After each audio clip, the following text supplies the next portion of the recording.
मधून स्त्री जन्मदर कमी असलेल्या बीडमध्ये धक्कादायक असा प्रकार घडलाय।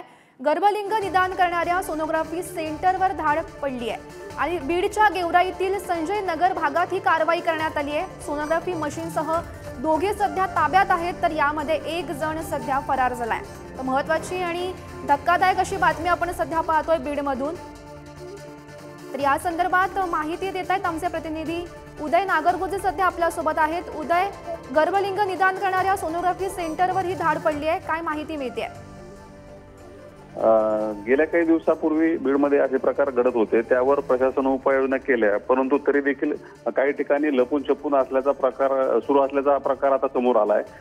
बीडचा आरोग्य विभाग तसेच पोलीस प्रशासनाने संयुक्तरित्या गेवराईच्या संजय नगर भागात ही कारवाई केली आहे। या ठिकाणी सोनोग्राफी मशीन सुद्धा जप्त केली असून गर्भपातासाठी लागणारे औषध तसेच साहित्य सुद्धा जप्त केले।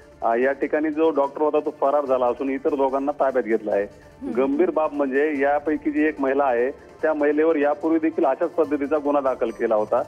जामिनावर सुटल्यानंतर या महिलेने पुन्हा तेच प्रकार सुरू ठेवले असून बीडमध्ये यापूर्वी स्त्री जन्मदर कमी असल्याने प्रशासनाने विशेष उपाययोजना केल्या आहेत, तरी देखील असे प्रकार सुरूच असल्याने आता प्रशासनाने अधिक सतर्क राहावे लागणार आहे असं चर्चा होत आहे। गौरी, नक्कीच उदय, अतिशय धक्कादायक असा हा प्रकार आहे। धन्यवाद तुम्ही दिलेल्या या माहितीसाठी।